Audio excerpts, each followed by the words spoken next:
Miss Gorbeen? I'm sorry if I'm butchering the name.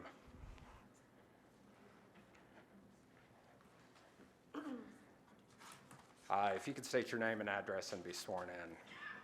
Hi, Randy. Do you swear or affirm under the penalties of perjury that you will tell the truth in this proceeding before the Board of Adjustment and Appeals? Absolutely. Please state your name and address. Linda Gornbein, District 1. Gorbine. Hi, Randy.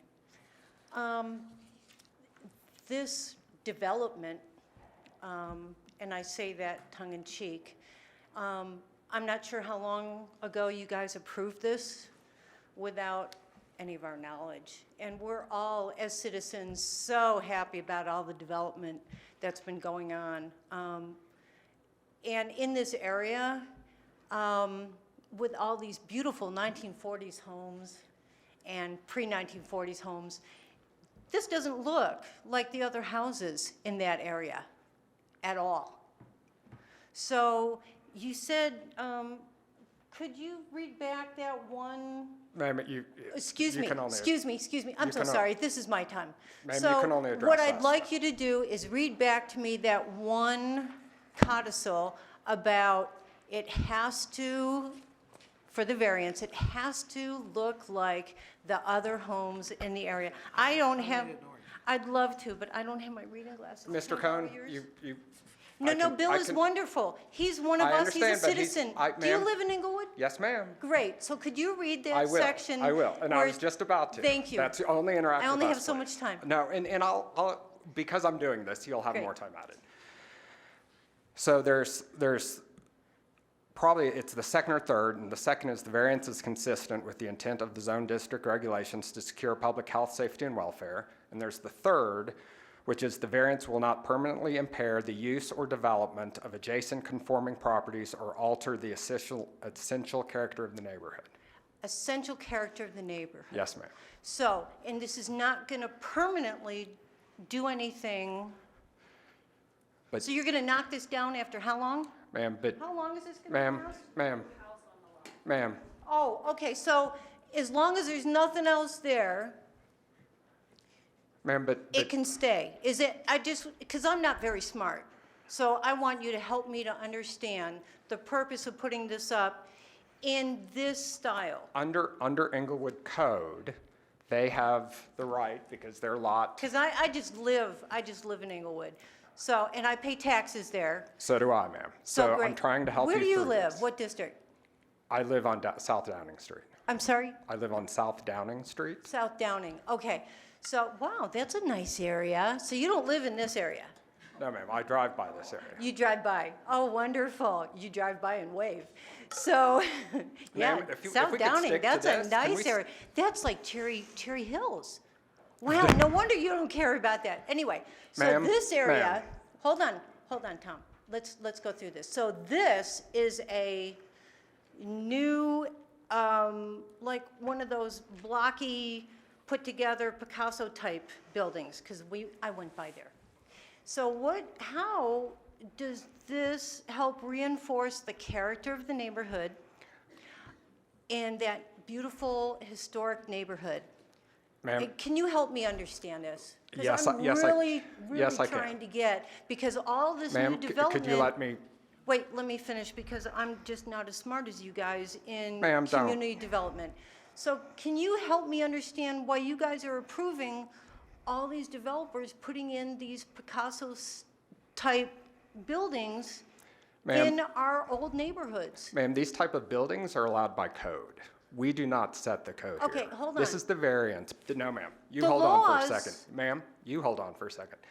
This is the variance board. We're only here to consider the variance, which right now Okay, is so that that northern has part of a- the that garage. has It a- has nothing to do with the that structure. is a utility pole and then Lee guy wires, right? Yes, ma'am. Which is, to me, like here, lightning, blow this up, and you're putting it right next to the garage, which as soon as it gets hit by lightning, the whole thing's gonna go up in flames. Ma'am, that It's is not what physics. we're here for. I know, but it's Well, a obviously, safety issue. I'm not as versed in physics as you are, ma'am, so Actually, I have a PhD in it, that- which Randy knows. that's perfect. But So that's That's not gonna work. Now, if you built it like Unit 2, and then pulled it forward, it would be right within the Ma'am, variance code. you've got to address us. You Okay, can't address her. so, but she's the one building it. I understand So that. if you pulled it forward, like Unit 2, it could be within variance. Then So- you wouldn't have any problem. So you're okay with the structure if they move the pole? No, it would be within variance code already if she built it like the plan is in Unit 2. Then pull so- the garage forward. You understand there's the pole. Randy can do it. He knows what he's doing. He's an amazing architect. I worked for him. So pull it forward, pull the garage forward within variance code, then you shouldn't have any problem. And he can probably change the design so that they're not, Okay. ugh. But as far as the variance goes, pull that building, pull that building forward so it's within variance code. And then So it's not a you're- lightning pole. Ma'am, this is the variance. Right, but Where this is located, this wall and this wall, that's not a variance. she shouldn't need a variance if you pull that whole building forward. Okay. So it shouldn't have come before this board. Well, thank you for your time, ma'am.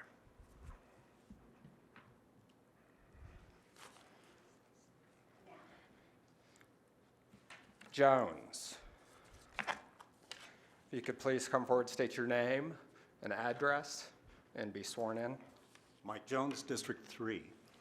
Do you swear or affirm under the penalties of perjury that you will tell the truth in this proceeding before the Board of Adjustment and Appeals? I do. Mr. Jones. So I actually wasn't going to speak with regards to this variance, but as I took a look at the drawing that we have here, which is by everyone's account inaccurate to begin with, and as I heard the developer talk about the fact that building because of the pole without the variance provides a substandard product for them to sell.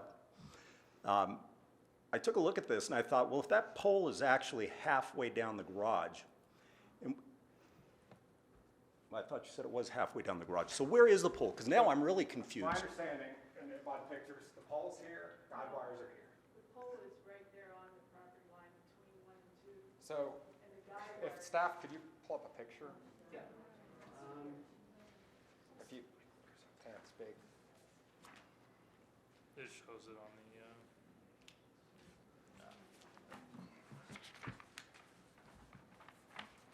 So there's the pole. I could show you an overhead aerial if you want. That would be great. Yeah. You can see that. good eyes. Okay. There. Wow. Yeah, I'm getting old, so you're either going to have to point it out to me or, So the pole is right. That's guide wires. That's guide wires. Guide wires. Pole's about 14 foot. Right here? North. North. There. Keep going. We can. And we could probably call the Yeah, we'll developer call, back to we'll call the clarify city, this. And maybe, we'll call the city person back Would- if, should we hold on to your? would you like to hold on and I can have the city, yeah, because I mean, I think that's, pretty much critical to the conversation here. I agree. And your decision. I agree. So if you could hold on for a second, Mr. Jones, I'll have the city. If I could have staff come up here, remind you, you're still under oath. And I think we have,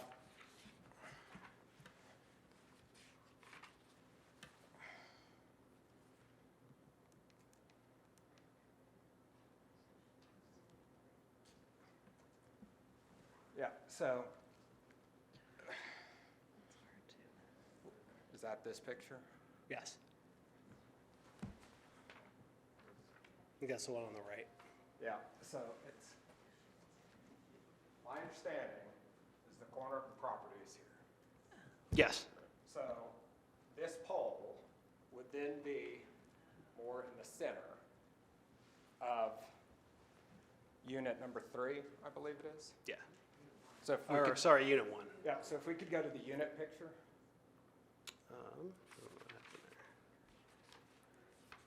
Okay, So the pole is approximately here, right there. Okay, with guide wires running here. yep.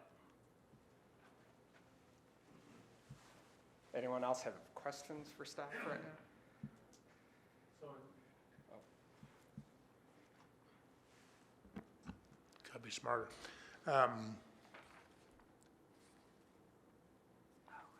So in a typical development, if they'd been able to come in from the west, how would that have affected this variance?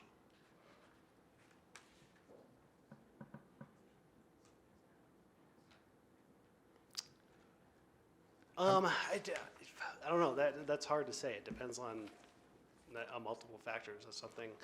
That's a different situation depending on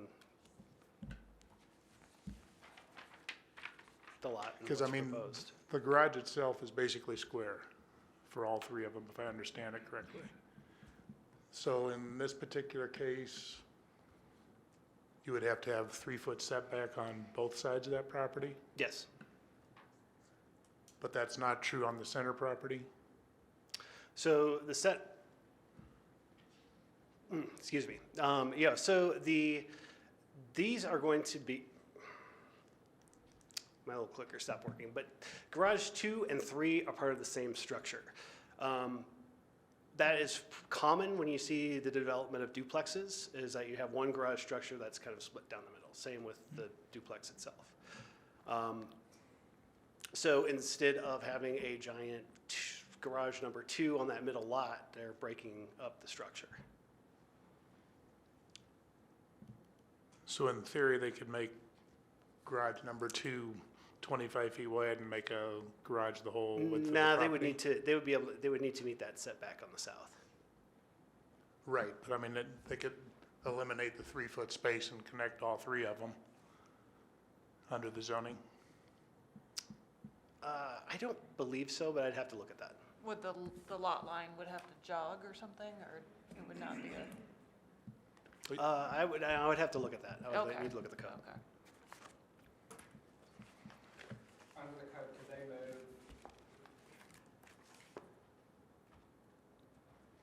Under the code, could they move garage 1 and 2 together and have the gap between 2 and 3? Yes, technically, yes.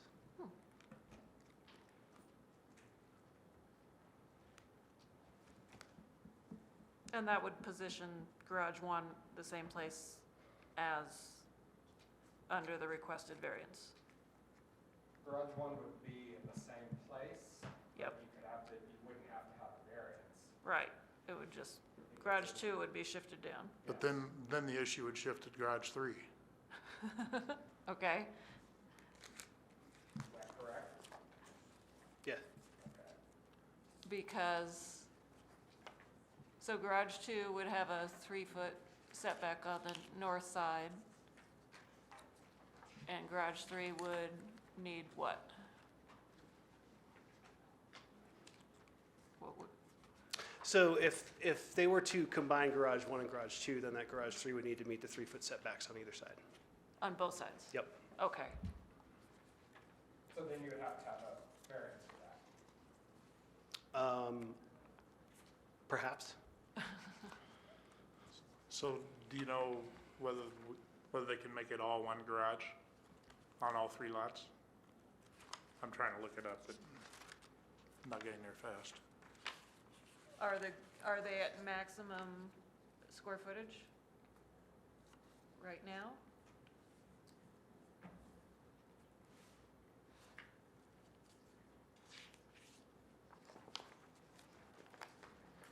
Do you know what our lot coverage ratio is? Is it affecting this or not?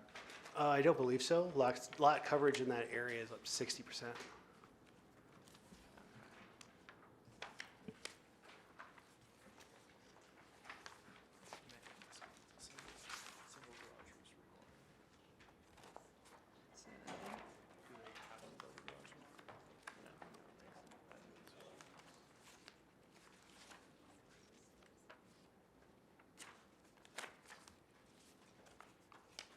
About 600 square foot?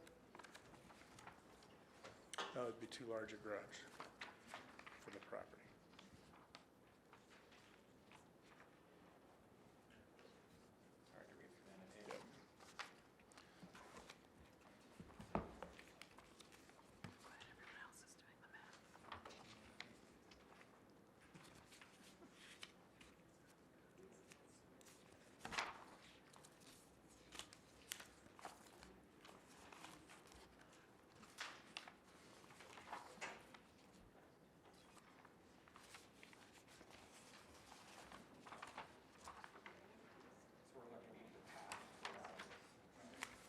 that's what I was trying to figure out is how much an attached garage you can do. In that zone.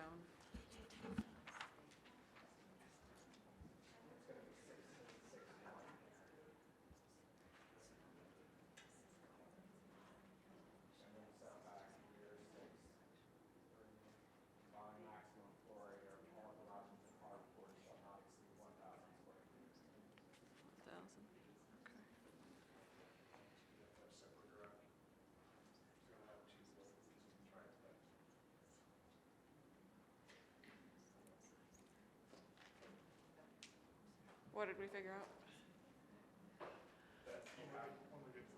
Okay. All right, so staff, I think what we're looking for was 16.6.1. Do you know what letter subsection? So it's going to be page CD 16-131.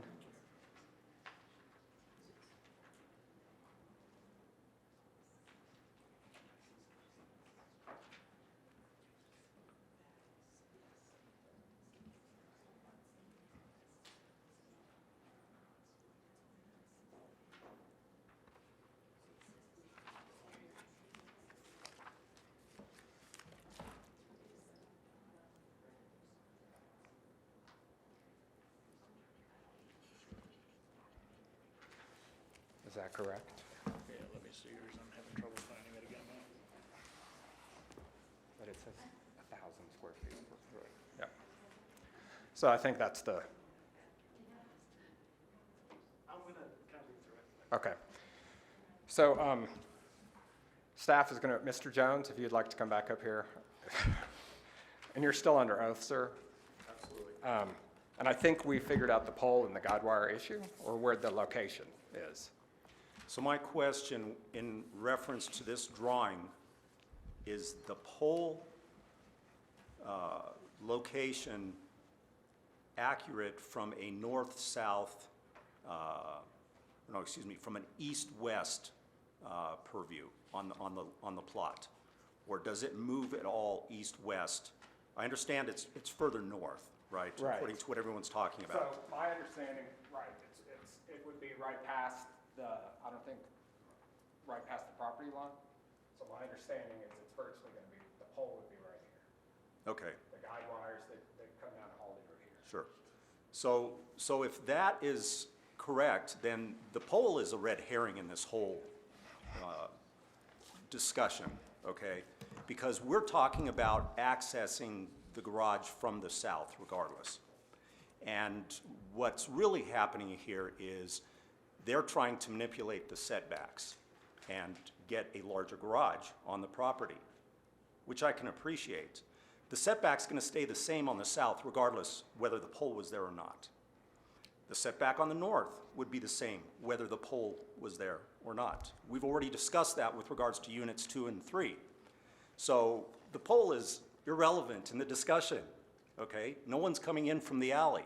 Now, if this was a different discussion and they needed that extra couple of feet to come in from the alley because the pole is on the corner there, I can see that.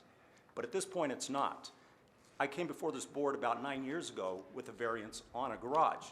I did not get my variance to alter the 5-foot side setback, and I had to build an 18-foot wide garage. Probably substandard for a product for a developer. Nonetheless, the garage works. I've got smaller cars in there. So the pole right now, in my opinion, is not the issue. Perfect. Thank you, Mr. Jones, for hanging with us. Staff?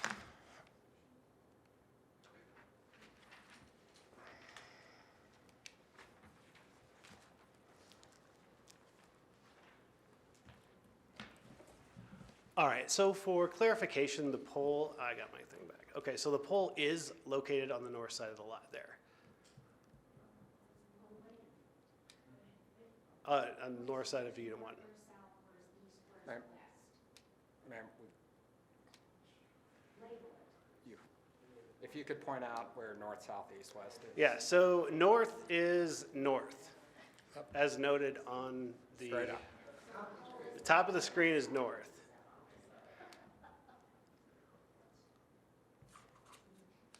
And then this is the 20-foot.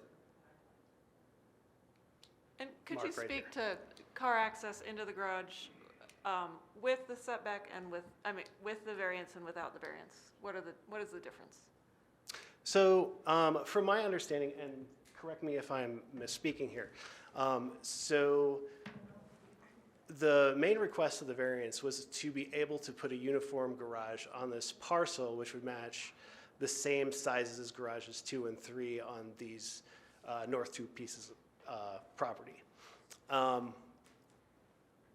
My understanding was that without a variance, they could not build the size of garage that they wanted to with this property. It would need, and then it would be left to be a 1-stall garage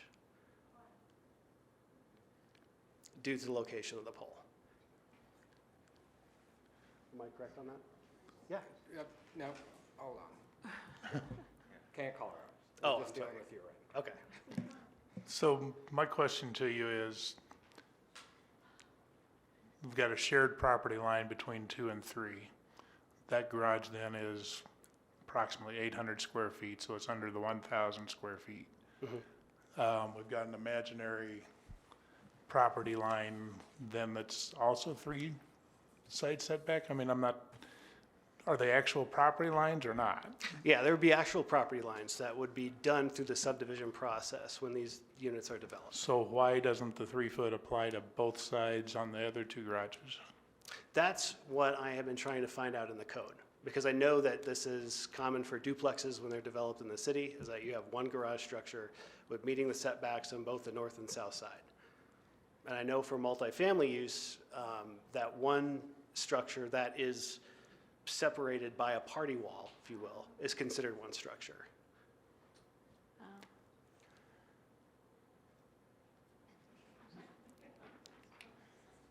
So, if you want to take a seat, and I'll have. Thank you. Oh, wait. I have one question, and I don't have. It's not working. It's busted. Yeah, because if you can turn it off. Okay.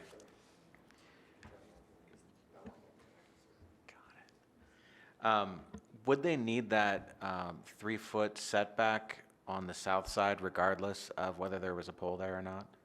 Just for access? Yeah, for, Okay. for zoning setbacks, yes, a 3-foot setback, Okay. no matter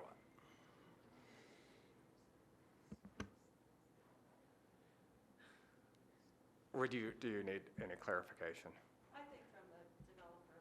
Yeah, that's who I was about to. Thank you, sir.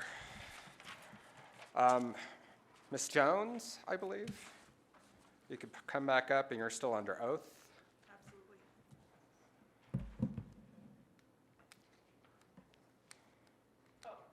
Absolutely. Sure, or do you have? So,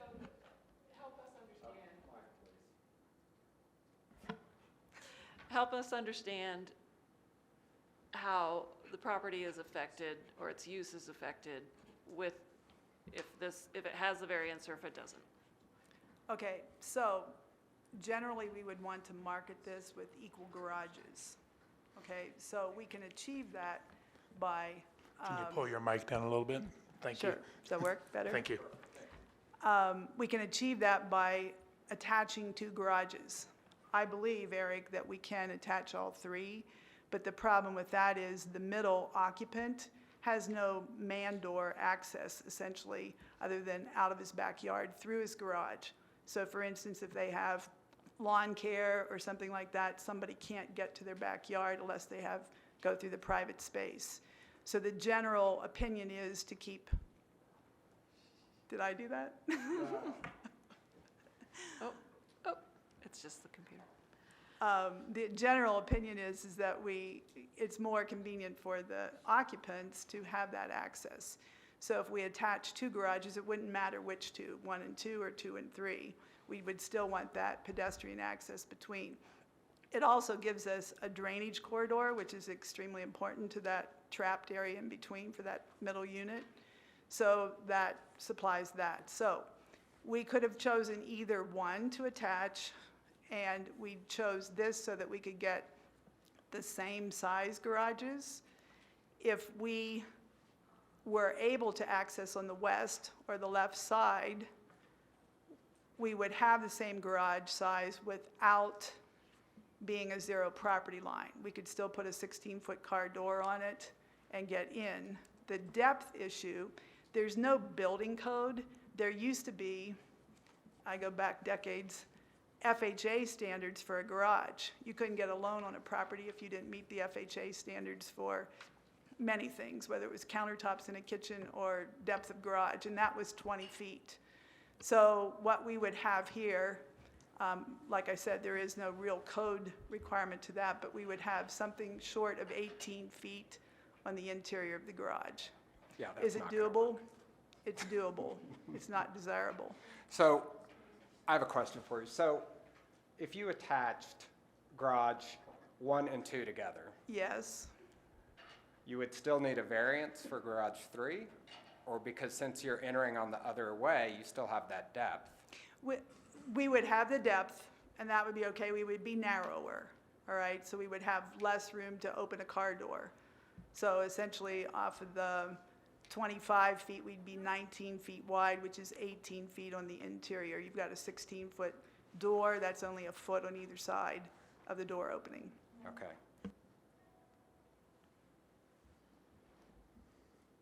And if you would like, I can speak to the pole location as well.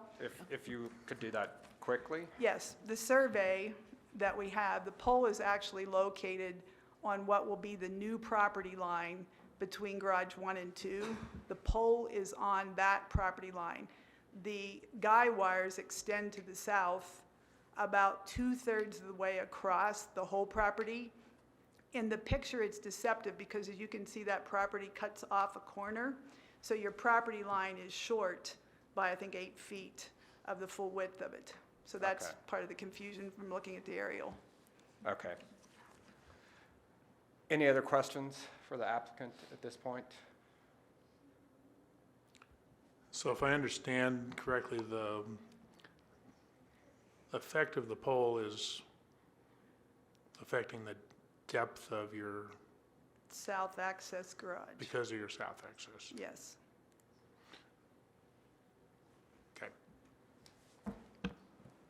So if the pole wasn't there, you could access from the west? Absolutely. Okay.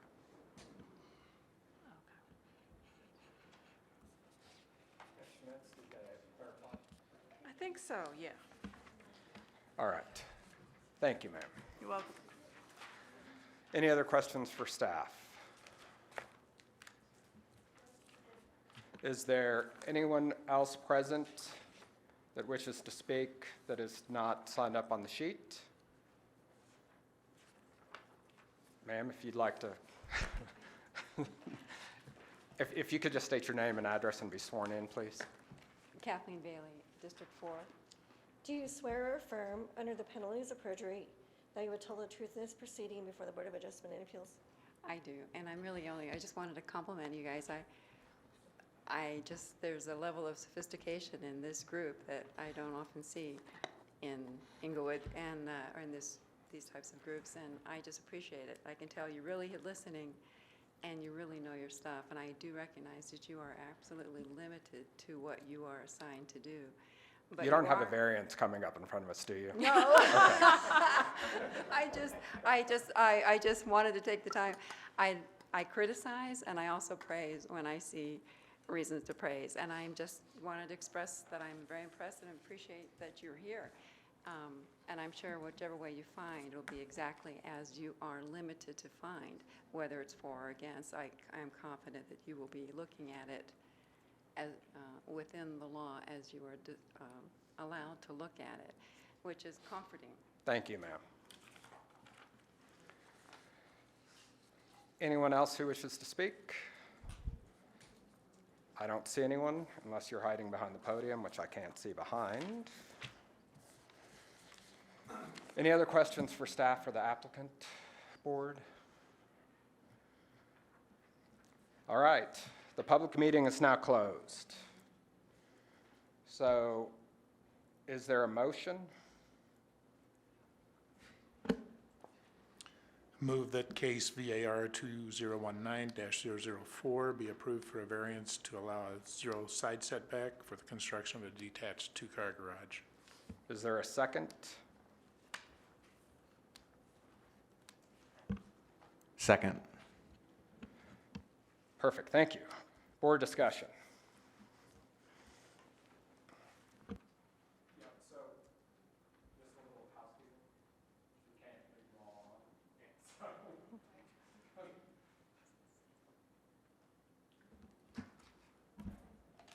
Well, I'm a little bit torn on it just because if the applicant had actually come through and said they needed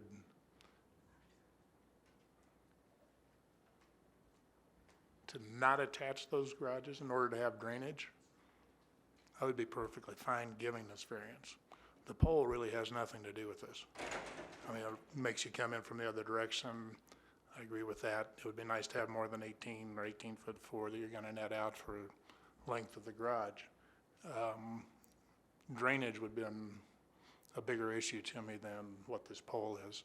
So I'm pretty torn on it. On the other hand, it really has no effect on anybody. It's actually a better deal for the people that are in the middle. So in that regard, you know, I think it's the right answer. The question about why it's being a variance is a little bit up in the air to me. Do you think it's a better deal for the people in the middle because otherwise they wouldn't have a pass-through? Correct.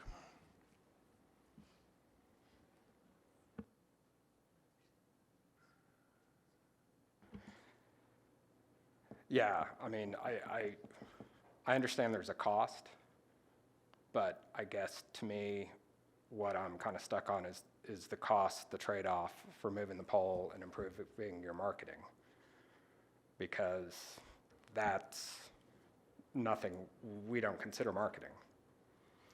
The flip side is that they could decide to combine those, deal with, I mean, if we don't approve it, they could just combine it and do it.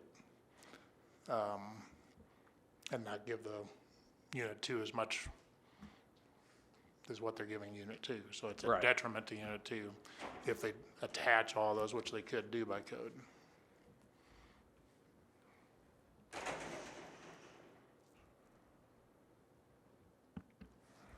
Yeah, I'm a little torn on this one as well. I think working within the criteria that we have, So that's, I'm also torn. so I guess, um, do we agree that the pole is a unique physical condition for the lot? Because that's kind of what I'm torn on is, I think it defines, how do you define surroundings? So I don't see it as peculiar to the land. It's not an existing structure. So that being XL Energy, it's depends on how you qualify a unique existing condition. Such as size, shape, location, or topography. right. I mean, it's definitely not a shape, it's more of, it's a utility that I know have been moved for other developments.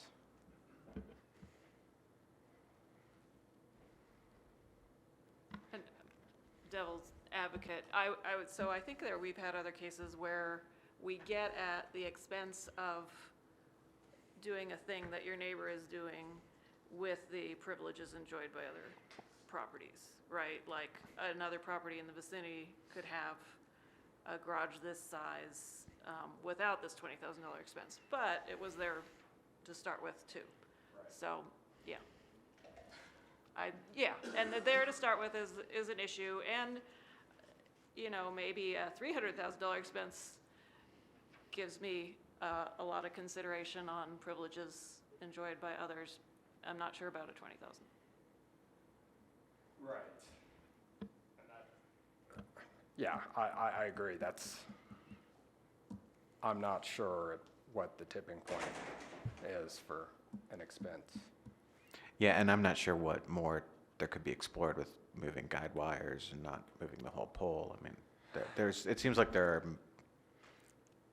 I'm not gonna try and read into that too much, but. Right. Well, I mean, that's, I drove by and to me, you would think Excel would just move it across the dirt road, the alleyway by the garden.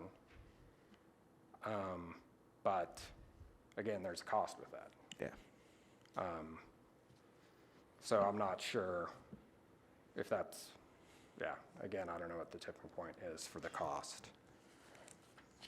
I mean, functionally and all that, it all makes sense, and it's best situation.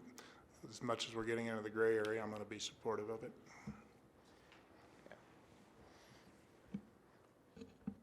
You're going to be supportive of the variance?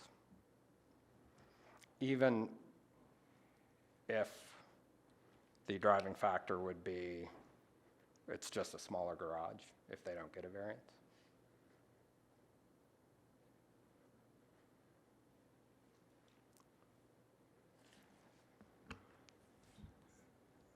Yeah, and I guess I'm kind of on the fence. I mean, I think it's the right solutions. It makes sense with the marketing, it makes sense with the pole that's there, it makes sense with the drainage. But those weren't given as the criteria, so then we're into the gray area of, you know, the access for unit 2 is really what makes me think that it ought to be done this way. Smaller unit, what difference does it make to public, to anybody? You're not going to notice the difference. If you put a 3-foot setback on that joint property line, it just makes no difference in the world.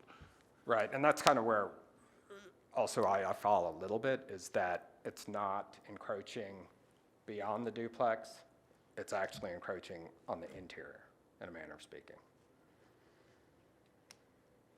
I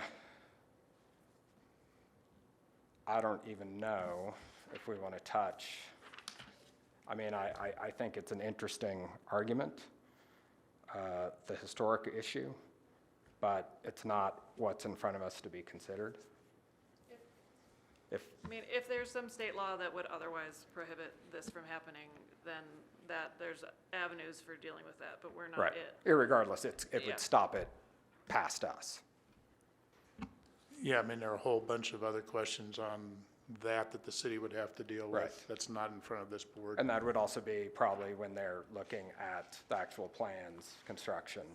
Exactly, and where that 50-foot is from, whether it's from the building or from the property, all of that is a whole different ball of wax.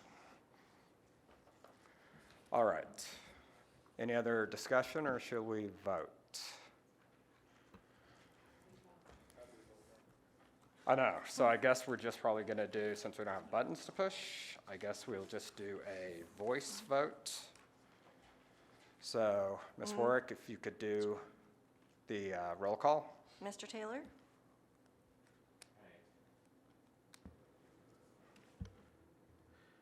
I vote yes. I do find that there are unique physical conditions with the location of the utilities and with the position of the guide wires. I find that the second criterion is met, that is consistent with the intent of the zone district to allow for triplexes with detached garages.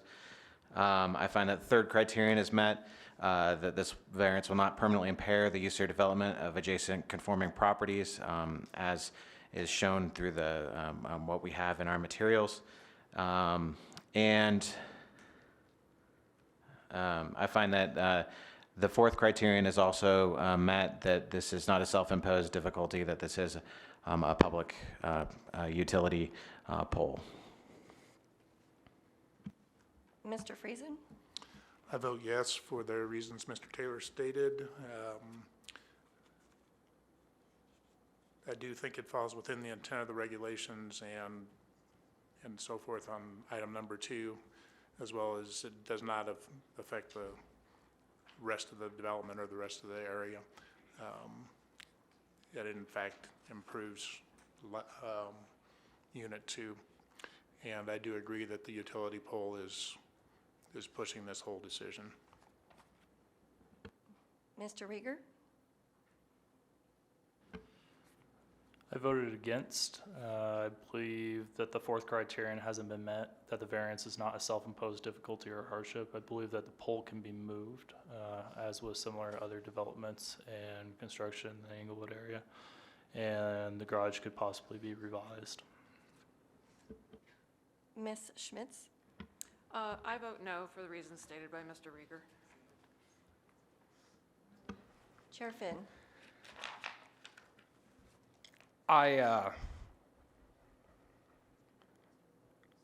Not that it matters, because it's split. I think I would come down also on the fence of voting no, for the simple sake that utility poles can be moved, and even though there is an expense, it's somewhat of a low threshold for this structure. I also want to make clear that the applicant is well within their right to build a triplex. It's just this one issue that we're looking at, which is the variance and the 3-foot setback. So while I enjoy the public participation, there could very easily be a duplex or triplex on that lot. Motion fails 2-3. All right, on to case number 2.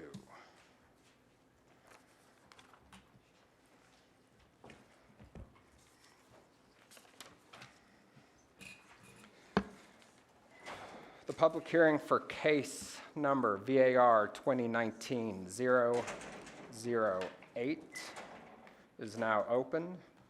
The applicant is requesting the Board of Adjustment and Appeals approve an appeal regarding the denial of administrative adjustment for 2990 South Sherman to lot width to allow a triplex to be built on the current lot in the R2B zone district.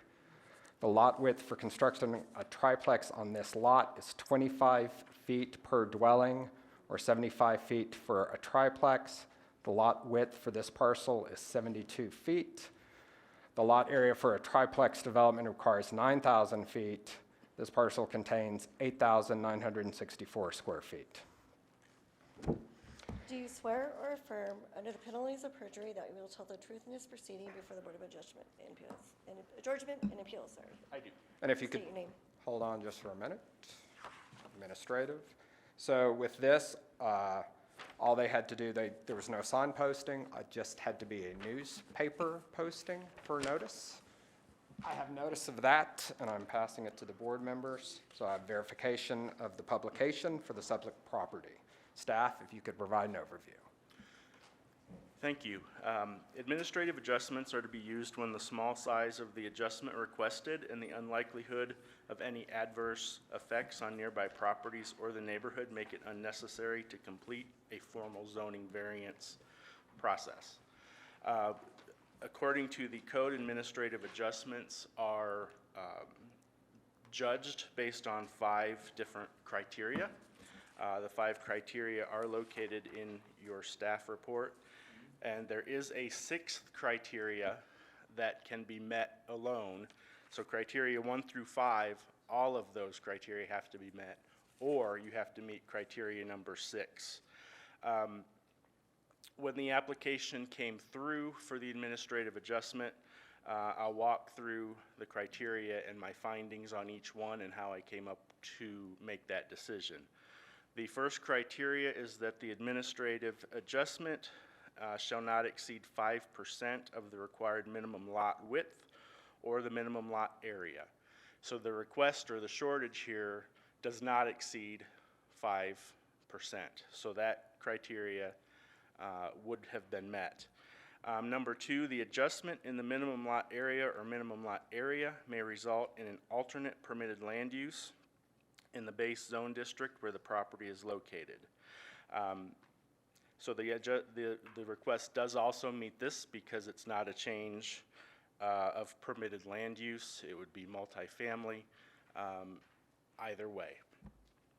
Then number 3 is a development for which a minimum lot width or minimum lot area adjustment is granted shall not be eligible for additional variances or additional administrative adjustments based on the reduced lot width or area. This was my primary reason for denying the administrative adjustment. As you see in the code, it states that the minimum lot width or the minimum lot area is granted. It's or, it's not and, so it's one or the other is how I determined that this request did not meet that criteria number 3. Number 4, the result of an approved adjustment may result in an increase in the maximum development density or intensity for residential developments. The result of the administrative adjustment shall not exceed 1 additional dwelling unit.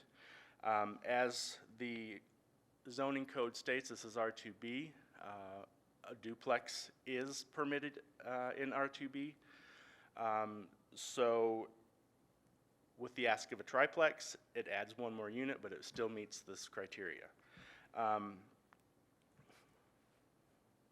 Number 5, the requested adjustment is necessary to either A, compensate for some practical difficulty or some unusual aspect of the site of the proposed development of shared by landowners in general, or B, accommodate an alternative or innovative design practice that achieves that the same or better degree of objective of the existing standards sought to be modified. For purposes of this provision only, determination of practical difficulty or some unusual aspect may include consideration of the historic aspect and development of the property, the use and development of the subject property compared to similar properties in the vicinity, the property use and development under previously applicable zoning as relevant, any intervening public action, other similar factors that support a finding of a practicable difficulty or unusual aspect that is not of the applicant's own making. So when I reviewed this criteria, I did not find that there was any support within the comprehensive plan or any kind of unusual difficulty otherwise located on the lot that would require the administrative adjustment to be granted. The criteria when I evaluated the case was very minimal. That goes back to my decision and why I feel I couldn't grant both lot width and lot area. It would have done me nor the applicant any good to approve the lot width when they still need the lot area. And the code is clear in my mind that you can't ask for both, nor can you ask for any other variances. So if I would have granted one, they would have still needed a variance for the other, which the code does not allow in this case. The neighborhood is in transition. There is, has been new duplex development in the general vicinity. There is a historic house. I use the word historic. It's been there longer than 50 years. There's not any relationship to people, place, or events or anything like that. But it is a single-family residence on the lot currently. But again, the transition is happening in that neighborhood. So the factor that you could still build a duplex, that's what the development pattern has been. I just didn't find that building a triplex with these other conditions not giving me the authority to do so was not in the best interest. So therefore, I denied the administrative adjustment application. I do also want to note that in your staff memo, there is a typo on page 2 of 3 that says, according to the UDC section 16-1-9.J.1, the definition of or, that should actually read 16-1-9.J.2. So that was a typo on my part. So as mentioned in the introduction, for a triplex, we do need 25 feet per dwelling, or 75 feet for a triplex, and this lot has 72 feet, and we are also short on the lot area by some 36 square feet within the 5%, but however, I don't feel that the code gave me the ability to grant both, and therefore I granted neither. Thank you, sir. Anyone have questions for staff right now?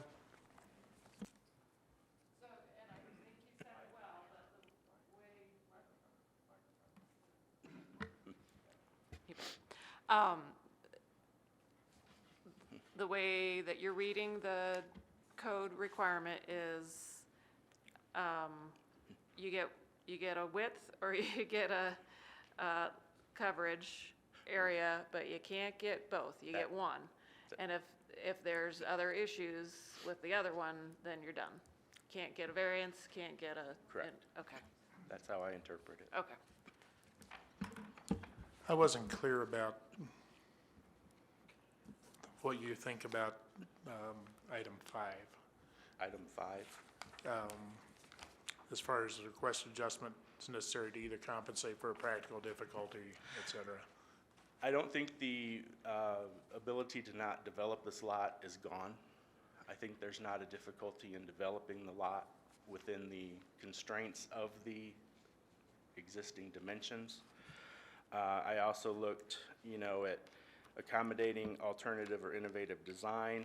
I don't feel that a duplex versus a triplex is going to add any innovative design to the lot, so that those So reasons. this was essentially a second strike on Yeah, why you wouldn't. yes. That's what I would.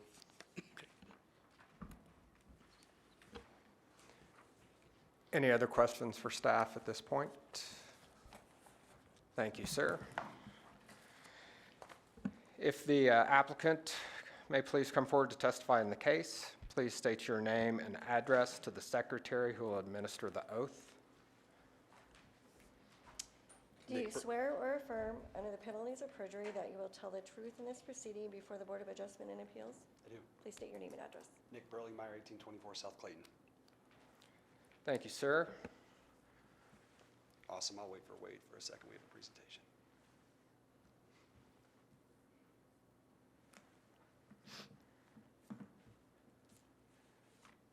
And we do have everything that's been included in the packet, so you don't need to go over necessarily repetitive things. Okay. Hit That the high sounds perfect. points. That sounds perfect. I appreciate that. Do you have the clicker by chance, Tom? Awesome.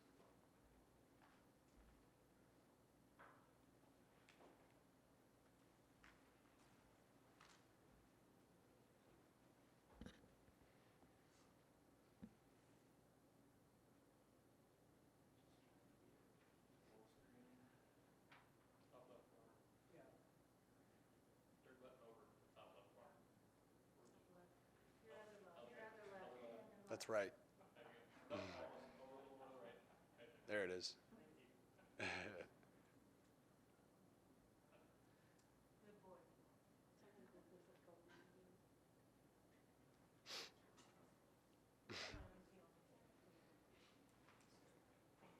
Excellent. Thank you, Wade. Well, again, my name is Nick Burlingmeyer. We'd first off like to thank the board for allowing us to continue this discussion tonight. Thank all the neighbors and attendants who are looking to seek more information on the project, as well as all the parties associated within the transaction itself. You've been patient as well as very communicative, so thank you very much. So as Wade mentioned, our subject property is 2990 South Sherman Street. Really quick overview, we'll outline our goal for the discussion, quickly discuss the subject property itself, what our application process looked like, and why we feel the triplex supports Englewood's future comprehensive plans. So ultimately, our goal for this discussion is for the variance to be granted, allowing a triplex to be built on the subject property, as well as outlining land use rights specific to the sellers in this scenario. So a little bit about the property, as we mentioned, 2990 South Sherman Street. It's a detached single family built in 1953. It's right on the corner of Sherman and Cornell. It's 2 blocks east of Broadway, as well as 2 blocks west of Logan Bates Park. And since 2014, in a quarter-mile radius, there have been 39 new duplex as well as triplex developments, 15 specifically on Sherman Street. Quickly, now, since we're on that slide. Sure. Do you know the breakdown, 39 duplex, triplex, how many duplexes, how many triplexes? Great question. I don't know the exact percentage. I would say the majority is likely duplex, with a variety of triplexes included. So some pictures. This is the corner of Sherman and Cornell facing north. The subject property is right here on the right. You can see it sits up on a hill facing west. This is a patio view, the opposite corner facing southwest. You can see a recent triplex was built here in the past 24 months. This is also the front patio view facing west on the hill. As you can see, there is a duplex unit that was built in the past 12 months as well as a detached single family. Outlining Cornell itself, it experiences vertical grading east towards Grant. So from Lincoln to Sherman, we have a flat street.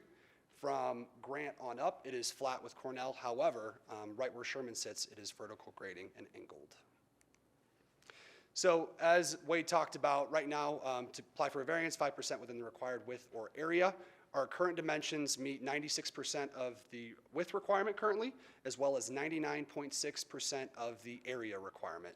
So 3 feet short on width, as well as 36 feet outside the requirement for area. Can I ask questions as we go? Yes, Okay. absolutely. And so this is an appeal, and my thinking for this appeal is, was staff incorrect in its application of the code? And specifically, was staff incorrect in thinking that the code allows an administrative variance to width or lot area, but not to both? I think he gets to that in 2 slides. Yeah. Awesome. Yeah, thank you so Okay. much. I appreciate your patience. So the reason for denial, obviously, we already talked about it, and we'd like to look at the zoning requirements currently. So per the Unified Development Code, as mentioned in line E, the adjustments may be permitted to the minimum lot width or minimum lot area as mentioned by the summary table of dimensional requirements. So our appeal really is directed at the first line of E regarding how adjustments may be permitted, focusing on the word or. So what our application process looked like was we first spoke with the city planner after we outlined the opportunity, and we mentioned, hey, can we potentially build a triplex? And we were advised through a variance that would be a possibility. So that was in early January. We went under contract about 2.5 weeks later. We then had the ILC conducted by a professional surveyor. We had the preliminary plans drafted by the architect. We again met with the city planner and sat down to review the plans. We're verified we were good to submit, so we submitted, which included the application fees. Now, the goals for Englewood in their comprehensive plans 1 through 4, I don't have to read all of these, but as you can see, there's 4 solid live goals outlined in Englewood's future comprehensive plans as of 2015. In meeting these goals, in goal number 1, they are addressed through having the appropriate type and location of housing. So with this triplex, we are improving the housing mix. We'll talk about here in a second how Sherman has created its own identity, but ultimately increasing the density, which provided lowers housing costs and increases citizenship count within Englewood. Now, the modern build is similar to the rest of Sherman, and as I talked about, Sherman has its own identity almost at this point. In goal 2, in improving the quality of the city's housing stock, existing housing stock, the triplex development will replace the home's current 1950s home with a new modern build, and we know it's the city's goal in goal 2 to also streamline the application and approval process. In goal 3, in enhancing the relationship between land use and transport, our development supports multiple bullet points. It is a pedestrian-oriented development. It sits right along the city bike facilities line, right on Sherman Street. And as I mentioned previously, it is 2 blocks from city bus transport on Broadway. And in goal 4, improving the quality of life through enhanced neighborhood design and neighborhood identity, density, reducing cost, increasing occupancy, and supporting walkability, Sherman's current identity. In design, we can look at the next page. So these are some developments we've done on the western side of Broadway, farmhouse style, just to give you an idea of what it could look like. And that's fine. That's not what we're here about. Yeah, okay, absolutely. All right, and so a real reason we're here as well is to discuss Sherman's unique topography, 2990 specifically. So as we mentioned, Sherman is in a mixed-use residential transition street. The property itself currently sits up on a hill, which is premium real estate, with walking distance to Bates Logan as well as Broadway. So in outlining the Englewood zoning map, a goal is to produce a smooth transition from mixed-use development up to single-family development. So with this, 2990 South Sherman Street sits right in the R2B zoning, basically that transition area from Lincoln to Grant. And so, yeah, correct. Along with that, Cornell has a very unique angle as a result of some of the pre-1940s original platting. So 2990 South Sherman Street corner lot dimensions were impacted by this original platting, decreasing them anywhere from 4 to 6 inches, which potentially would allow us to build the triplex from the beginning. And if we look at the next page, you can see this as outlined by the Englewood map. So 2990 South Sherman Street is where this red dot is at. As you can see from west to east, Cornell is flat along Lincoln Street. As you hit Sherman Street, it takes a vertical and angled grading. And I believe the original goal would have been to increase density on the south side of Cornell in between Sherman and Grant. And so ultimately, these properties on the northern side were impacted. So as you can see, Cornell again kind of flattens out here. But ultimately, every individual that purchases a property is entitled to their specific land use rights. And I think with this individual situation, we don't look to be an exception here. However, that being said, they are also entitled to approach the variance as a result of their current zoning requirements and what they meet. So, things to consider, density and its impact. So it's Denver Metropolitan and Englewood's goal to become more walkable, as well as affordability.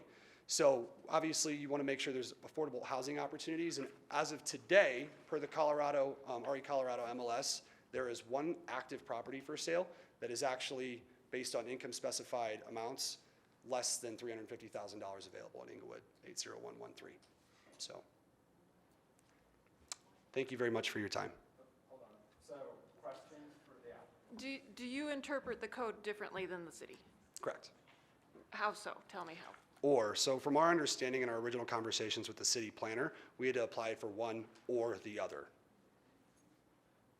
Okay, so your argument is that you had a different understanding based on your verbal conversations? Correct. Okay. So when you said apply for one or the other, you're aware then that you needed 2 variances? We were not aware. Have you since applied for another? We have not. Is there a reason for that?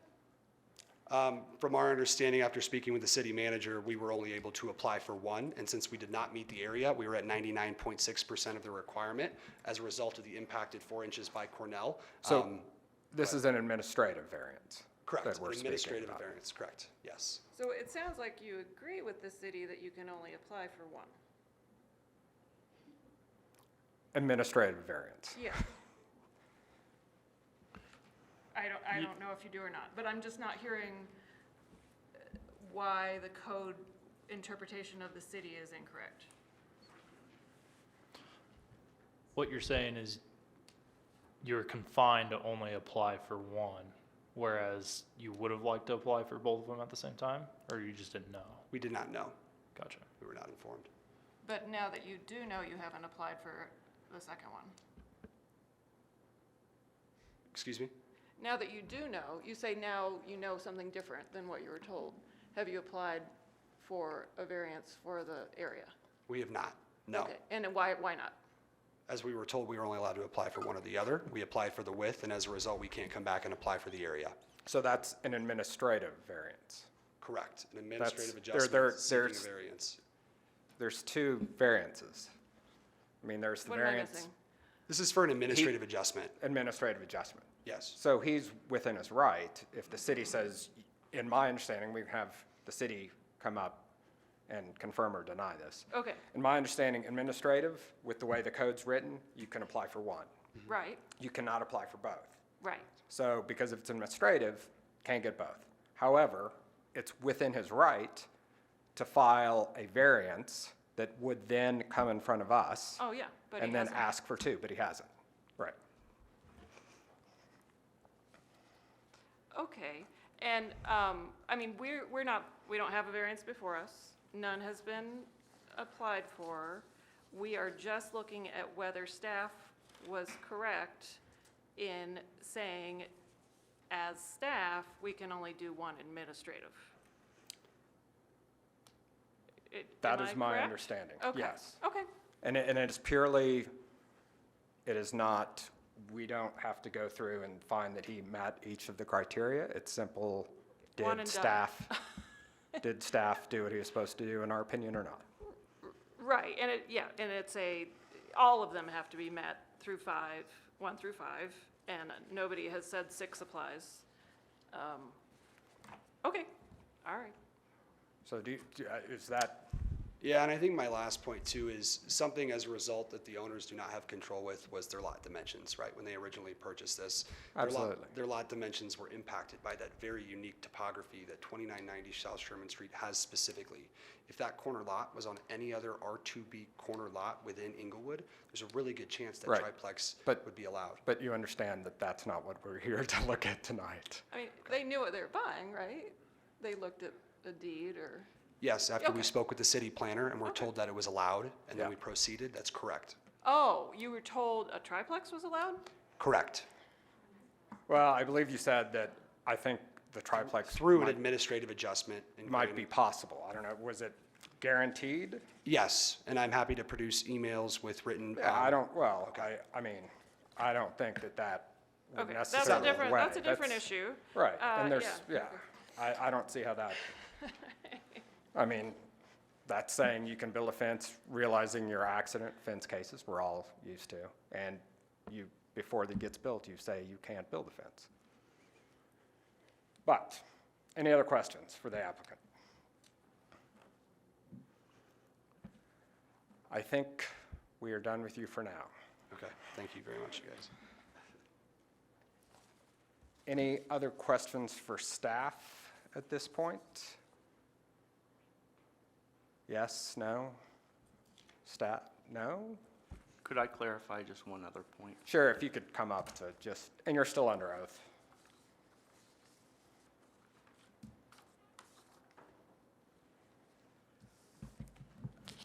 I just want to make it clear that there was some discussion as to whether they can come back for a zoning variance to the other.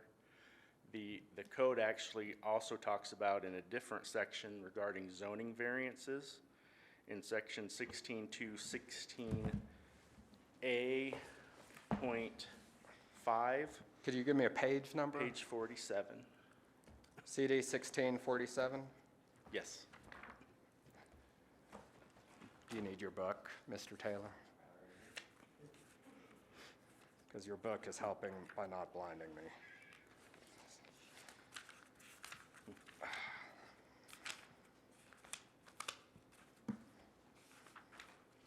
$47. I'm there if everyone else is. A5? 1647 A5. Yep. Is somebody going to read it out loud? 'Cause I Yeah, don't- we okay. can, and I can pass this page around as well. So, A5, if you want to read it. States that the board shall not consider a zoning variance application to allow additional dwelling units in residential districts above the maximum number permitted by the zone district standards for lot area and lot width. So I'm afraid they're still not going to be able to apply for a regular zoning variance. So you're saying that A5 then would prohibit If for they're them coming going- back? If they're going through a regular variance application process. Did you find it? I don't, by reading this, I don't believe this Board of Adjustment and Zoning Appeals could grant that. So Okay. you're saying that even if you thought you could do the lot width and you weren't prohibited by the fact that the area also needed it, even if, Even if. then they're still stuck on area because they can't seek a That's- variance from us. Because it's a Because they can't. multi-unit, They can't get to the triplex. yeah. Yeah, all right. So in some ways, they would be better off not being granted anything by you and coming straight to a board variance situation, perhaps. But I don't think they can, I don't think this board can grant a variance that increases, I think that prohibits us right there. yes. Oh, okay, what, tell me again. It's- Well, you have my sheet. Okay, I'm holding it. The board shall not consider a zoning variance application to allow additional dwelling units in residential districts above the maximum number permitted by zone district standards. So you couldn't grant a variance for a. A triplex, because they do not have the width or the area required. Ah, okay.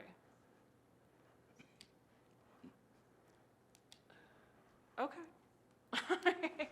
It's complicated. We'll double your pay for this evening. By the way, we're a volunteer board, so Yeah. Any other questions for staff at this point?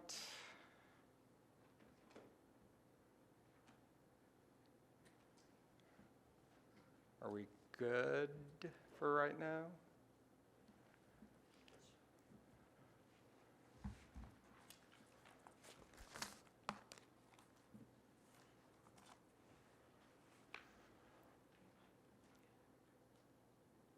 I'm going to move along, and then if we need to call staff back up, and you can share it with Mr. Rieger, as long as I get the one page back so I'm not looking for it later.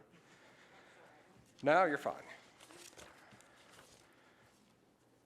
All right. Are there any other persons who wish to speak in favor of this request that have not done so? If you could come up, did you sign the sheet? Okay, so if you could come up and state your name and address and be sworn in, I'll check you off, because otherwise I was going to, so that's fine. Thank you. Hi, I'm Keely Sugden, 150 East Cornell. And if you could be up sworn in. Do you swear or affirm under the penalties of perjury that you will tell the truth in this proceeding before the Board of Adjustment and Appeals? Yes. Yes, ma'am. So I have also been granted a variance for a 4-foot difference on my property to build an addition. It enabled me to stay in my neighborhood, which I really like, and I see their house from my house, and it was very valuable to me. I was able to provide a handicap accessible bathroom for my mother because of that, and I just was very grateful that with such a small, my lot was a odd size, and that was considered and changed. And I think that also my understanding is the footprint of a duplex or a triplex would be the same on this property. It could be, yes, ma'am. And to me, then why not let them do a triplex?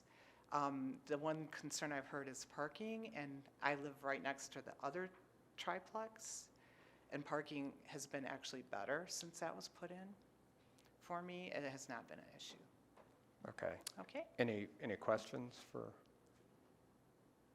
Perfect. Thank you, ma'am. thank you. Anyone else that wishes to speak in favor? And if you're behind the podium, I don't see any other hands. All right. We'll go down the list because I know there are people here who wish to speak in opposition of the request. Ms. Dickerson? And again, I'm going to impose a 3-minute time since we have so many. So, and you'll have to be sworn in again. I'm sorry, ma'am. Cian Dickerson, District 1. Do you swear or affirm under the penalties of perjury that you will tell the truth in this proceeding before the Board of Adjustment and Appeals? I swear. Thank you, ma'am. I support Mr. Burkholder's statements. I think he did an excellent job of analyzing the code. And if you will look at the narrative and everything the applicant said, all their arguments are built on the comprehensive plan, not the zoning criteria. The comprehensive plan is a guideline. It is not a land use document. It maybe should have been, but it's very contradictory, and those arguments do not avoid the zoning regulations.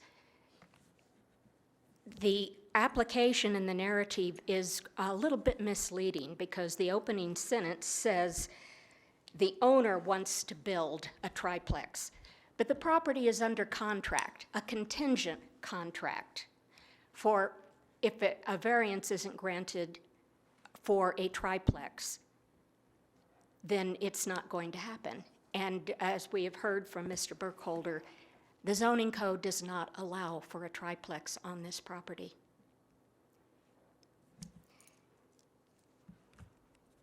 It's not a hardship. It's a self-imposed one because they knew when the developer signed the contract, the contingent contract, that he didn't have the room. And for them to say they didn't know, they've done this before. They know what they can get away with and what they can't. And they can't get away with this one. Yes, they can build a duplex, but they can't build a triplex. And I think Mr. Burkholder laid that out very clearly for you, and I think you understood that there is no way they can get a variance to put a triplex here. And they have ability to do a duplex.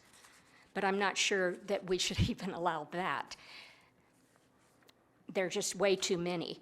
And every build that they've done has further decreased the values of the properties. If these properties are at a premium, they're only at a premium for developers to do duplexes and triplexes, because the owners of these properties with the single-family residential, their value has gone down dramatically. And it will, mixed-use development, the developers has changed the character of the neighborhood. They have forced this, and it's not right. And the property values have gone down. And there are many duplexes right close by. They've been up for sale for quite a long time and haven't sold, and the price has dropped below the original asking price. People are going upside down in these things, and they're making the neighborhoods unaffordable. That's 3 minutes, ma'am. Thank you.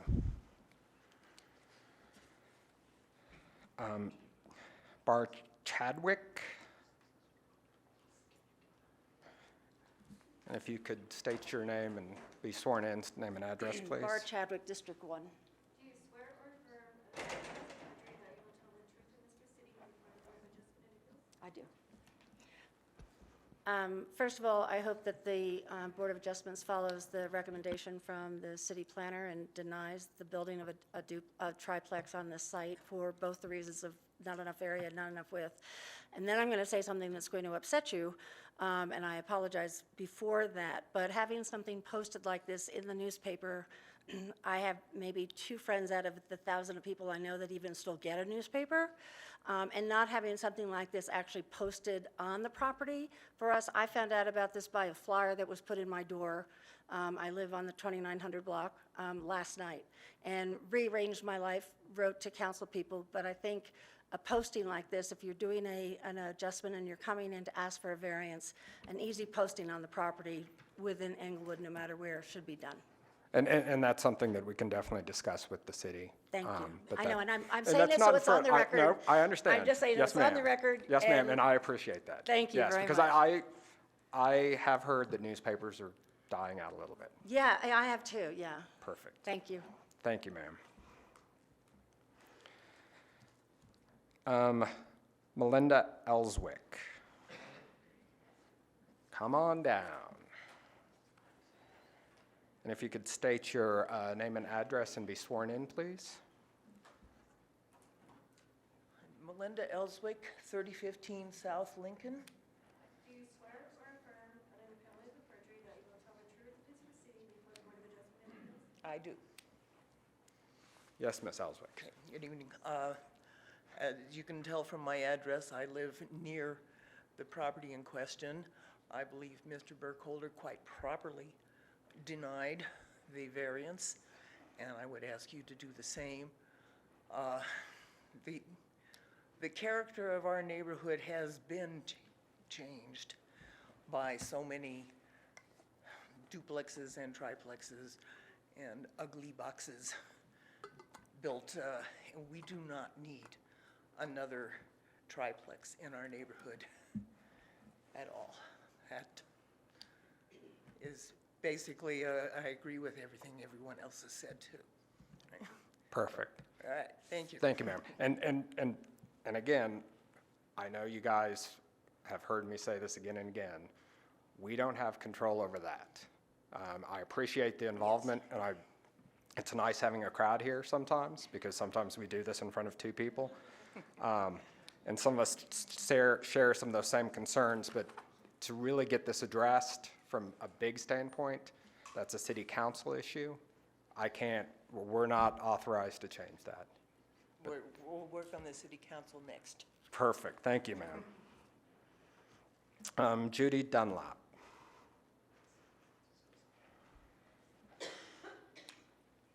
Ms. Dunlop, if you could state your name and address and be sworn in, please.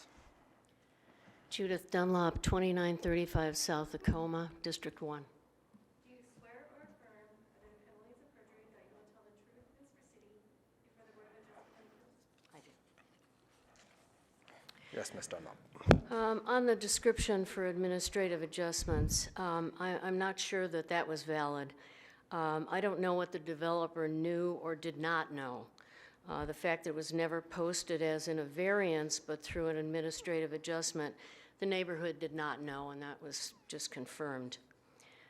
With regard to the criteria, in particular 5B, the use and development of the subject property compared to similar properties in the vicinity and in the same zone district, it makes me wonder how many other rubber stamps have been given to these types of properties. On number 6, the requested adjustment is required or advisable to comply with the requirements of the Federal Fair Housing Act and does not create significant adverse effects on the surrounding neighborhood. It does to neighbors in a 2-block radius. So I believe that totally is not met. And I would question the application even being made in April of 2019 in areas that are highlighted. Speaking with planning staff and believing the adjustment is consistent, throwing around the comp plan is not a justification for building a triplex. The requested adjustment will have no significant adverse effect on the health, safety, or general welfare of surrounding property owners or the general public, said by Zaga, not by the neighbors. And the requested adjustment is necessary to compensate for the unusual circumstance of the site because of the non-typical width of the front of the lot. This is not an unusual circumstance, a recognition that a triplex could not be built on this property. And looking on their website, you know, using words like luring, and they, the developers, will help streamline the application and approval process that they're involved with. Compatible inventory. This is not language that's used for quality of life. The administrative adjustment appeal should be denied as it does not serve the quality of life of this neighborhood, and information provided by Zaga Design Group is misleading and inaccurate in their narrative. Thank you, ma'am. Vicki Hoffman, if you're still here, if you could come forward, state your name and address, and be sworn in, please.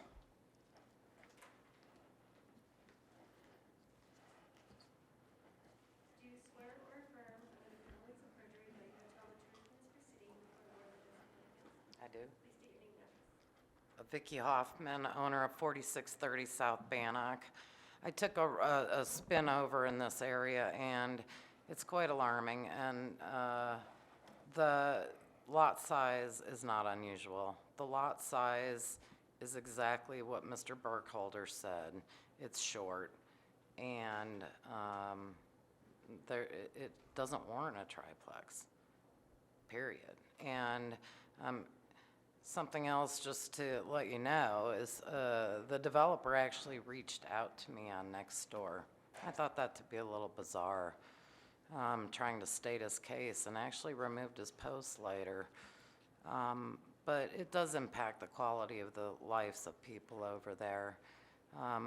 Ms. Brown already had her mountain view taken away because of the build of a duplex across the street. And now, if you were to allow this to go through with a triplex, she's going to have not even 5 feet between her house and a triplex. And it actually, it contends with even if that meets fire standard codes, because I believe that they're asking for a 20-inch overhang. At that point in time, that doesn't even meet the fire codes. So I would highly recommend not support this and listen to Mr. Wade Burkholder. Thank you. Thank you, Ms. Hoffman.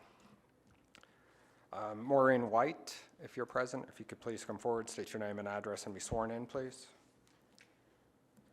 Do you swear or affirm under the penalties of perjury that you will tell the truth in this proceeding before the Board of do. Maureen White, District 1. A couple of things. I'm wondering, how was this developer misinformed by the city planner? This is a self-imposed hardship, because when you buy a property and you have in mind what you want to do with that property, you educate yourself.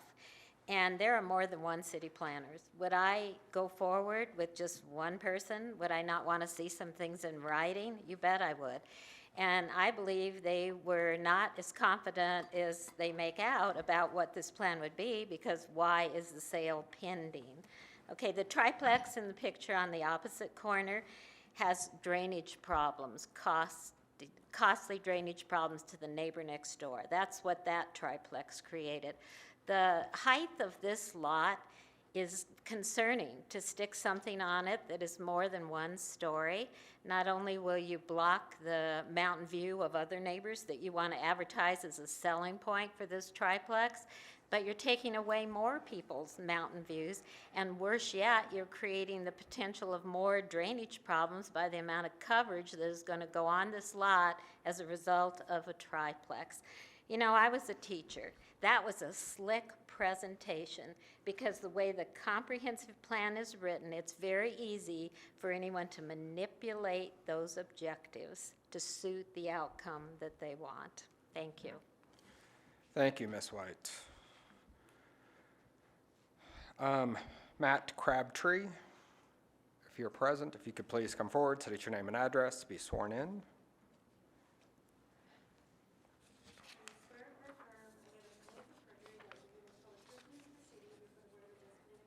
I do. Excuse me. Matthew Crabtree. I reside at 2946 South Sherman Street. You know, I think I'll probably end up making a shorter presentation than expected here, because it sounds like this is not going well for this. But I do want to first provide a little bit of narrative on the situation. I am a resident on the 2900 block of Sherman Street. I have seen firsthand what the density is doing to our block. But I don't want to create any ill will with the neighbor. It's a wonderful couple, and my concerns are not with them, but actually with what the developer is trying to accomplish with this lot. To first address actually some of the comments related specific to the developer and what he had said. The area was not plotted in 1940, it was plotted in 1890. In 1940, the streets were paved in Englewood, and at that time, all of the streets, backing down from, I believe, Dartmouth, all the lots lost square footage, which makes this consistent with what happened on the 3000 block of Sherman, the 3000 block of Lincoln. It's relatively consistent. Also, on the 2900 block of Sherman, there are other lots that are of similar width. In fact, the lot that is just to the south of me is greater than 75 feet and has a single-family home on it. So there's nothing specifically special about this lot that would, in my opinion, permit the construction of a triplex. And rebuttal to the statement with the parking, there has been an exponential increase in parking problems on our block as a result of the density. If this board were to approve any higher than legally allowed density on our block, it would simply just add to that problem. To go through the criterion here so that you, I guess, address what you will be voting on. Right, and if that's the 4 criteria, so under this, we're not bound to that, because it's only an appeal. Well, in that case. But, yeah, so it's a little bit different operating. Sure. So it's only if Mr. Burkholder did what he interpreted and did what he should have done. I see. If you want to. Incredibly confusing. Welcome to our lives. You know, like I said, I'll reserve my words, but I've made my statement. I'm not in favor of this. They have every right to build a duplex or lower density. They have chosen to try to squeeze a triplex into a lot, and actually give credit to the architect, because it probably took quite a bit of work to try to squeeze that between those lot lines. But the fact is, it's too tight, it's too high density. It's in the best interest of my particular property values, and I know the people on our block, to maintain the lowest density possible on our street. And I suppose we wouldn't be here if it was 75 feet. That is, if it was 75 feet and it had the correct area. There you go. That's correct. So, thank you for your time. Thank you, sir. Marcy Brown, if you could please come forward, state your name and address, and be sworn in, please.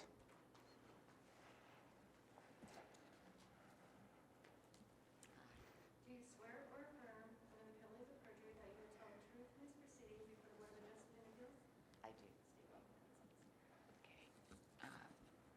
My name is Marcy Brown, and I live in District 1, and I actually live at 2980 South Sherman Street. So I will be on the side if this triplex goes through. And I would just like to support Mr. Burkholder's statements. I thought he presented the case well. And what I do have a few problems with is when the developer put that triplex up there on the screen. That triplex was built on a much bigger lot. 2 houses sat on that corner. It was kind of an irregular lot. I'm not quite sure how to describe it, but there was one house facing Cornell, and there was another house facing Sherman. So the lot was quite sizable, as you can tell by how big the triplex was.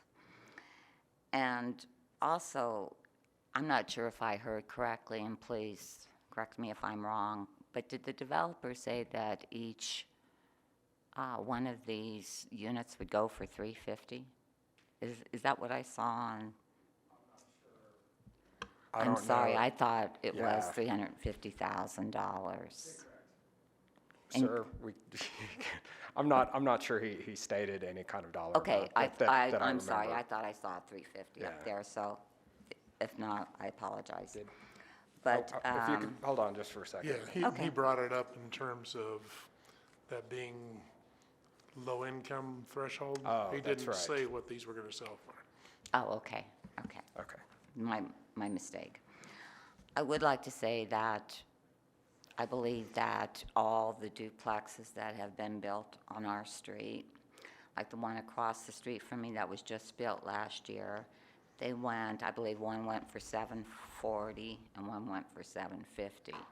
So as you are allowing these duplexes and triplexes to be built, you are taking away affordable housing. And also, the developer has said that because of these developments, our homes are increasing, that they're at a premium. I actually have a tax notice that I just received. It's a notice of valuation, and my house has gone down. It has decreased. So I'm not quite sure, exactly what he is talking about.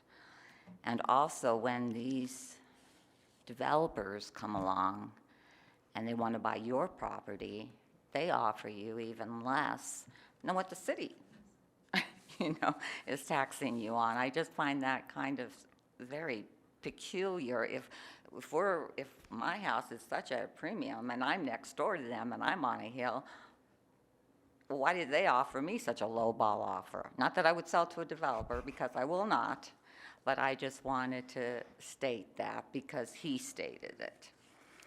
And also, looking at the plans and what I have been told, that it is going to be so close to my property, like around 2.5 feet, that really scares me. As what happens if fire catches on that triplex?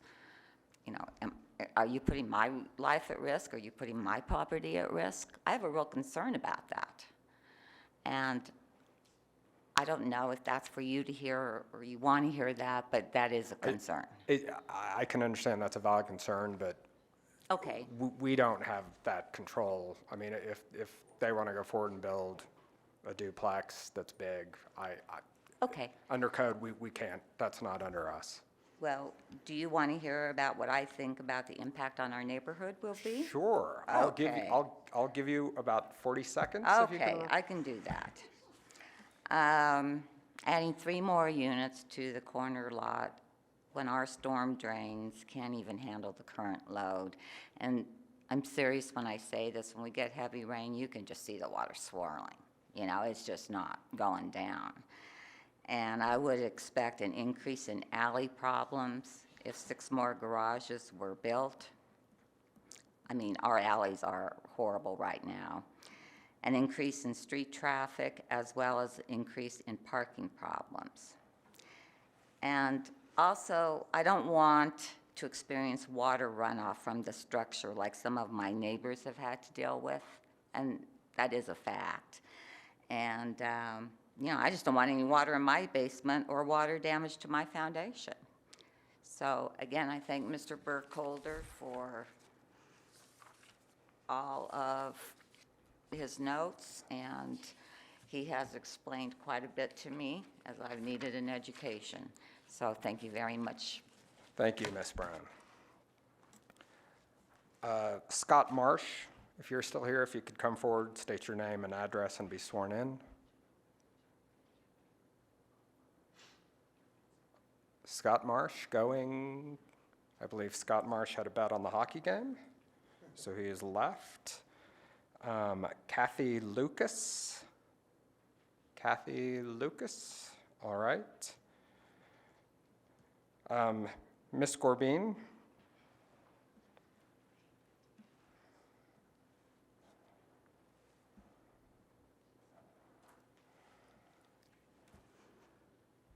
If you could state your name, and In theory, I should still be sworn in. this is a whole different case. Same people. Do you swear or affirm under the penalties of perjury that you will tell the truth in this proceeding before the Board of Adjustment and Appeals? I sure do. Linda Gorenbein, District 1. Mr. Burkholder, thank you so much for your wonderful work and for being a good trustee for the citizens of Englewood. We thank you very much. So what we saw, the citizens saw from the developer, was that in his very quick presentation, that his development would bring down the property values of the neighborhood. That's what was written up there.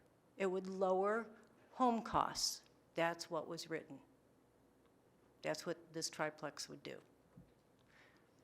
What was also written up there was that each of the individual units would be about $350,000 for a... That, I think that was just referencing low-cost housing. Something was $350,000 each. It was referencing that's what Englewood needs. He didn't state that's what these duplex, that's what the units would go That's, for. in my opinion, that's not low-cost housing. So I've driven up and down that area, and the new buildings in the Denver side, those brand-new homes look like the other older homes. I don't know how those developers got the ability to do that, but they were capable of doing that. The duplexes, the triplexes, they were able to make those brand-new buildings look very similar to the older buildings. And it would be really nice, and I know this is the variance committee, but strangely enough, I know you get to talk to the other committee people because you communicate.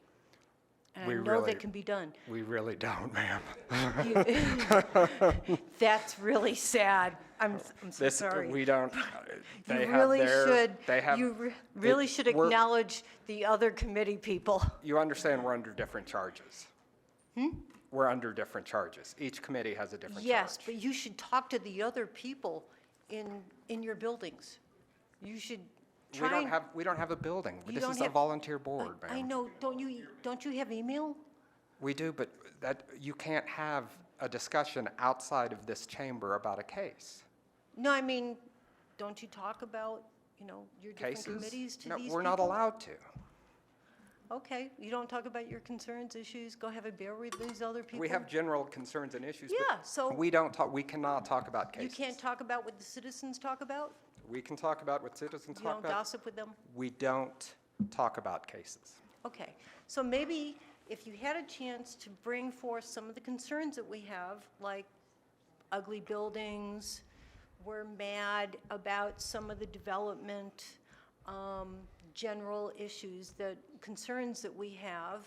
There's an election coming up in November, just saying. Perhaps you should run because we do have some of those concerns, but our city council members I'm don't really listen to us. busy bringing in tax money to pay some of the employees. God love you.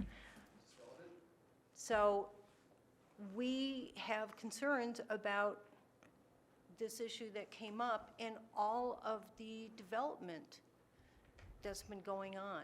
It's a concern for all the citizens, but we really appreciate, I understand that, but that's not under this board.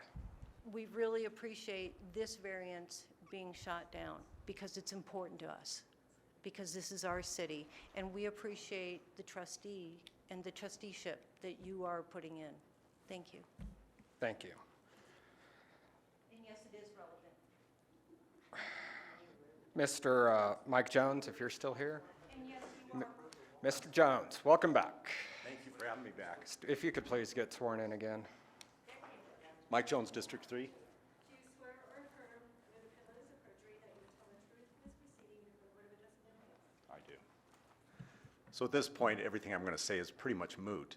But really, the real issue for this appeal, and I appreciate all of you indulging all of us to speak in front of you this evening, but is really with regards to whether Mr. Burkholder made the correct decision or not. That's what it comes down to. It has nothing to do with any of the other peripherals. So I do uphold basically his decision on this adjustment. The one thing that I would want to state, though, someone did bring up, if you guys have any influence on changing how announcements are made in this city, because of the field that I'm in, and I don't know what paper this was posted in. I'm assuming like the Englewood Herald. I think, yeah. Or somewhere. Englewood Herald has fewer than 500 subscribers to it, which is kind of a shocking number. So somehow we've got to do a little bit better in this day and age as far as notifying the public what's actually being posted. So that's all I've got to say. Perfect, Mr. Jones. Thank you. And I will talk to the city and see if we can do that. That is something that we do communicate back to the city as stuff that affects us, being on this board. So maybe we can get that updated to something a little bit newer than carrier pigeon. It may be in the code how we are required To give notify notice. people. So if it's in the code, then that's Yeah. a council issue. Yeah. Welcome to our lives once again. Thanks. Thank you, Mr. Jones. Is there anyone else present that wishes to speak? All right, I don't see anyone else. Staff, any additional comments? No, not at this time. Board, do we have any additional questions for staff or the applicant? All right, the public hearing is now closed. Do I have a motion? I move that case VAR 2019-008 be wholly affirmed and that the denial of the administrative adjustment stands for the reasons outlined. Do I have a second? Second. All right, board discussion.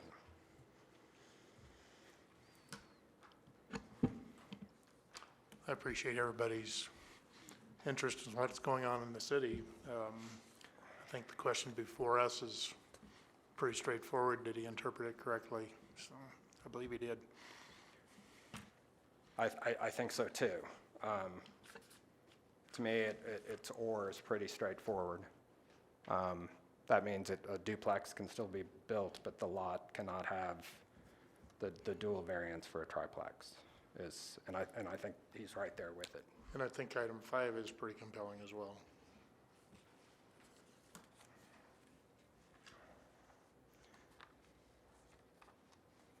Thoughts? We ready to vote? All right, let's vote. And the motion, once again, is to affirm. No, this is a simple up and down vote if we're affirming or I guess overruling his decision. And the motion itself says for the reasons outlined above, so it has those. Oh, it's those, Yeah. with the 6 criteria that he went over. Chair, Yes. Yes, sir. if you are going to vote to affirm to affirm Mr. Burkholder's decision, you will vote yes. Okay? So I know you were given something earlier this evening, but based upon what I'm reading in the suggested motion, a yes vote will affirm his denial of the administrative adjustment. Okay? Thank you, sir. You're welcome.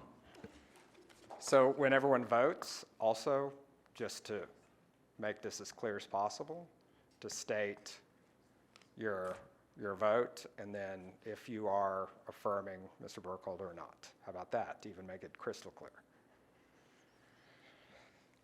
Ms. Warwick, if we could do the roll call member vote, please. I voted yes to affirm the administrative decision and deny the appeal. I also voted yes to affirm the decision and the denial. I voted yes to affirm the denial. I vote yes to affirm the denial. I also vote yes to affirm the denial. All right, so that is the second case done. I need to get, oh. Thank you, Ms. Warwick. So I need to, if we can figure out if we have a quorum to approve the minutes, because I'm not. So we don't have a quorum, so we can't approve the minutes and we cannot approve the finding of fact. So election of officers. Wait till next time. Is that, yeah, are we fine with waiting till next time? Because I'm pretty sure no one would want to actually run for anything at this point. One brief Oh, motion my or God. something. Take 2 seconds. Staff's choice. We do have 2 variance cases in July, so please let us know early if you can't attend that meeting. Why wouldn't we have 2 more? All right, so everyone put that on your calendar. We'll be here back in July. Attorney's choice. No report this evening. Thank you, sir. Board members' choice. Anything? Anyone?